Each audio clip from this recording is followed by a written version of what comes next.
गोद में उठा लिया और आराम से अपने रूम में ले गया और उसे बेड पर लेटाकर ब्लैंकेट से कवर कर दिया।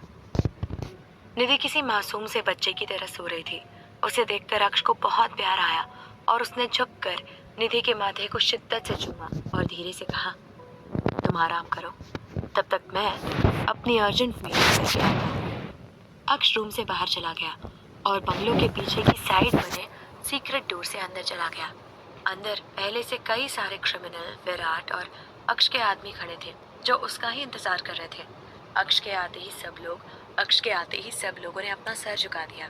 अक्ष वहीं रखी मास्टर चेयर पर बड़ी शान से टांग पर टांग रखकर बैठ गया और एक हाथ अपनी ठोड़ी पर फेरते हुए बोला, शुरू करो।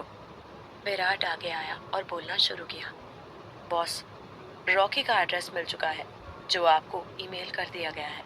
लंदन में उसका बहुत बड़ा कारोबार है जिसे उसने अपनी बीवी के बाप की मदद से खड़ा किया है। उसकी बीवी एक विदेशी औरत है जिसका बाप एक बड़ा बिजनेसमैन है। रॉकी घर जमाई बनकर मजे लूट रहा है और सुना है बीवी प्रेग्नेंट है उसकी। अक्ष ने बड़े खतरनाक तरीके से विराट को देखा और बोला, प्रेग्नेंट है तो क्या हुआ? उसके पति ने तो न जाने कितनी प्रेग्नेंट औरतों के साथ जबरदस्ती की, उनकी जिंदगी बर्बाद कर दी, उन्हें मौत के घाट उतार दिया, तो अब वो नीच आदमी जिंदा कैसे रह सकता है? विराट ने कहा, बॉस, तो अब आप क्या करेंगे? अक्ष के चेहरे पर वही हैवानी हावी होने लगी और वो गुस्से में बोला, उसके खून से अपना हाथ रखना चाहता हूँ। आसपास खड़े सभी लोगों के चेहरे पर पसीने की बूंदें आने लगी। काफी दिनों बाद जो अपने माफिया बॉस को देख रहे थे, अक्ष पर गुस्सा हावी होने लगा। तभी उसका फोन रिंग हुआ। उसने गुस्से से अपने फोन को निकाला और स्क्रीन पर देखा तो उसका गुस्सा धीरे धीरे कम होने लगा। स्क्रीन पर लिखा नाम अक्ष का सुकून था जो उसे कभी भी खुशियां दे सकता था। निधि का कॉल देखकर अक्ष शांत हो गया और अपने फोन को साइलेंट करके जेब में डाल दिया और सामने देखकर बोला, 2 महीने और हैं उस रॉकी की जिंदगी के, फिर तो मैं खुद अपने हाथों से उसे कुचल दूंगा। इतना कहकर अक्ष अपनी जगह से खड़ा हो गया और तेज रफ्तार से वहां जाने लगा।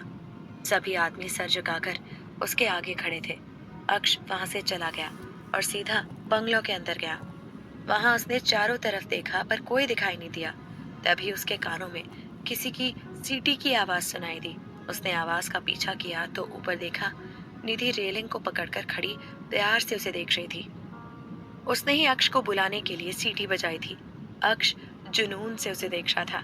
तभी निधि ने अपनी बाहें फैला दी और अक्ष को अपनी बाहों में आने का इशारा किया। ये सब देखकर तो अक्ष पागल सा हो गया और तेज रफ्तार से सीढ़ियों से निधि की तरफ बढ़ने लगा। ऊपर पहुंचकर उसने देखा उसकी मलिका उससे थोड़ी दूरी पर खड़ी उसे मुस्कुराती हुई देखे जा रही थी और अक्ष दीवानों की तरह उसके एकदम पास पहुंच गया और उसे झट से अपनी बाहों में भर लिया। दोनों एक दूसरे की बाहों में समा गए और अक्ष उसके बालों को लगातार चूमने लगा।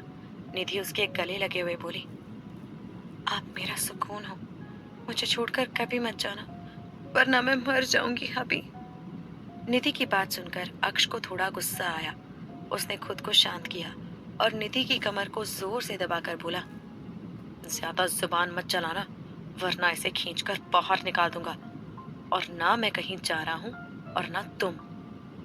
निधि ने अक्ष के कंधे को जोर से काट लिया। अक्ष ने उफ तक नहीं किया बल्कि आकर्षक तरीके से मुस्कुरा उठा और अपनी जान को कसकर पकड़ लिया। अक्ष और निधि का प्यार परवान चढ़ रहा था। निधि की प्रेगनेंसी भी बहुत अच्छे से गुजर रही थी। खुद माफिया बॉस जो उसकी सेवा में लगे हुए थे, जो दिन रात एक करके उसकी अच्छे से देखभाल कर रहा था। दिन बीत रहे थे और अक्ष निधि का ध्यान रखने के साथ साथ उस रॉकी की भी सारी जानकारी हासिल कर रहा था और एक दिन उसके ऊपर हमला करने वाला था। इन सब की निधि को रत्ती भर खबर नहीं थी। वो तो पूरे दिन या तो सोती रहती या टीवी देखने लग जाती।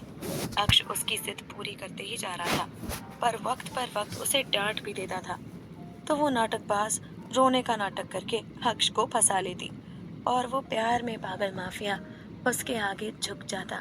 धीरे धीरे 2 महीने गुजर गए।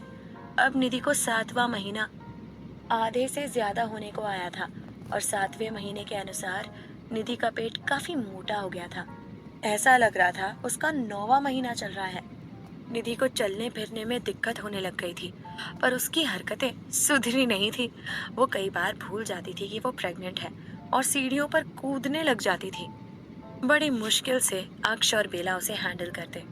अपने गोलू मोलू और बड़ा सा पेट लेकर निधि मैडम पूरे बीस्ट हेवन में इधर से उधर घूमती रहती।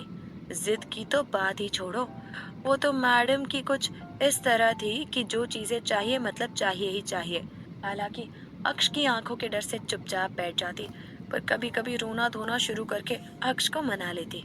अक्ष ने उसका बाहर का गर्म खाना पूरी तरह से बंद कर दिया था और नौकरों के साथ साथ घर वालों को भी उसने धमकी दे रखी थी कि निधि को कोई बाहर का खाना लाकर नहीं देगा।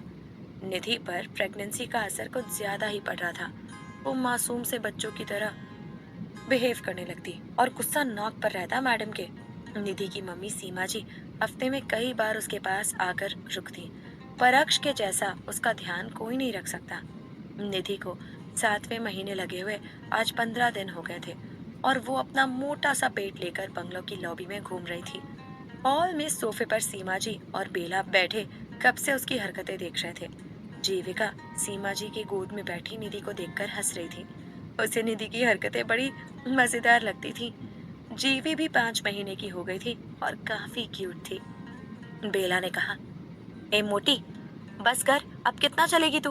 तुझे देखकर मुझे पसीना आ रहा है, थकती नहीं है क्या तू? निधि उंगली दिखाकर चिल्लाते हुए बोली, अबे मोटी होगी तू, मैं तो एकदम फिट हूँ और ये चलना फिरना इसलिए है ताकि ज्यादा मोटी ना हो जाऊं। सीमा जी बोली, पर बेटा तुझे पता है ना तेरा ये बच्चा कितना भारी है, तो यूं बार बार चलना फिरना सही नहीं है, थोड़ा आराम कर ले। निधि बोली, मम्मा मुझसे इतने दिनों बैठा नहीं जा रहा है, मन करता है बस खड़ी रहूं। बेला को उस पर दया आ गई और वो खड़े होकर उसके पास गई और हाथ पकड़कर उसे अपने साथ लाई और सोफे पर हौले से बिठाने लगी। तो निधि की आंखों में पानी आ गया। उसे देखकर सीमा जी उदास हो गई और बोली, रहने दे बेला, इसे सच में तकलीफ हो रही है। निधि बोली, मम्मा बस जल्दी से बेबी हो जाए, क्योंकि अब काफी भारी भारी महसूस होता है। रात को अक्ष की मदद से ही सो पाती हूँ और बाकी काम भी अक्ष की हेल्प से ही हो पाते हैं। खड़ी रहती हूँ तो आराम मिलता है। बेला बोली, मेरी जान, बस 1.5 महीना और, फिर तो ये नन्हा मुन्हा सा मुन्नू तेरी गोद में होगा और तू दुनिया की सबसे खूबसूरत खुशी को महसूस कर रही होगी। थोड़ा सब्र रख बस। निधि बोली, 2 महीने से वही कर रही हूँ और आगे क्या कर लूंगी। जब तक ये शैतान बाहर आ जाता है, फिर तो इसे अक्ष को देकर मस्त नींद लूंगी कई घंटों की। निधि की बात सुनकर सब हंसने लगे, खासकर जीविका की आवाज सुनकर निधि ने उसकी तरफ देखा और उसके माथे पर हाथ फेर कर बोली, सॉरी बेबी, मासी आपको ज्यादा गोद में नहीं ले पा रही। आप तो देख ही रहे हो ना, मेरी हालत कितनी अजीब सी लग रही है, जैसे कि कोई ड्रम खड़ा हो। बेला बोली, ड्रम तो तू लग रही है, पर क्यूट और खूबसूरत ड्रम। निधि ने मुंह बिगाड़ा और गुस्से से वहां से जाने लगी। तभी उसके कानों में उसके दिल को भा देने वाली, उसके दिल को छूने वाली आवाज सुनाई दी। निधि झट से पलटी तो उसने देखा बंगलो के गेट पर अक्ष खड़ा हुआ प्यार से उसे देख रहा था और बोला, एक हसीन और खूबसूरत लड़की जो मैंने अपनी जिंदगी में पहली बार देखी और उसके आगे अपना सब कुछ हार गया और बन बैठा एक माफिया, उसका आशिक। निधि के चेहरे पर बड़ी सी मुस्कान आ गई और वो तेज रफ्तार से अक्ष की तरफ बढ़ने लगी। तो अक्ष ने अपना हाथ दिखाकर उसे वहीं रुकने को कहा और खुद उसकी तरफ बढ़ने लगा। निधि के पास आकर अक्ष ने उसे अपने सीने से लगा लिया, पर निधि का बड़ा सा पेट बीच में आ गया। पर फिर भी अक्ष ने उसे अपने गले लगा ही लिया। सीमा जी प्यार से उन दोनों को देख रही थी। उनकी गोद में खेलती जीवी की नजर अक्ष पर पड़ी तो वो भी उछलने लगी और मुंह से आवाज निकालकर अक्ष को बुलाने लगी। अक्ष निधि से अलग हुआ और जीवी की तरफ देखकर बोला, जीवी, आप कुछ देर रुको, अभी बड़ी मम्मा की बारी है। जीवी उसकी बात मान गई और चुपचाप उसे देखने लगी। अक्ष ने निधि के बालों को संवारते हुए बेला से कहा, इसने कुछ खाया? बेला बोली, हाँ भैया, जो जो आपने कहा था वो सब खिला दिया और इसने बिना नक्शे दिखाए चुपचाप खा लिया। अक्ष बोला, अक्ष निधि के गालों को लगातार सहलाए जा रहा था। और उसकी आंखों में बेपनाह मोहब्बत से देख रहा था। कुछ ही पलों में अक्ष ने निधि का हाथ पकड़ा और उसे ग्राउंड फ्लोर पर बने अपने रूम में ले गया, क्योंकि अब निधि सीढ़ियां नहीं चढ़ सकती थी। दोनों अपने रूम में चले गए और अक्ष ने उसे गोद में उठाकर बेड पर लेटा दिया।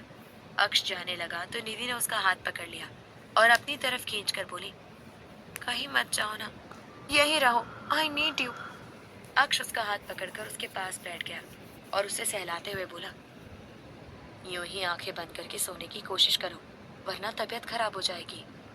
निधि ने प्यार से उसे देखकर अपनी आंखें बंद कर ली और अक्ष उसके चेहरे को देखकर मन में बोला, मुझे आज रात को ही लंदन के लिए निकलना होगा, पर निधि को बिना बताए, वरना वो मुझे जाने नहीं देगी।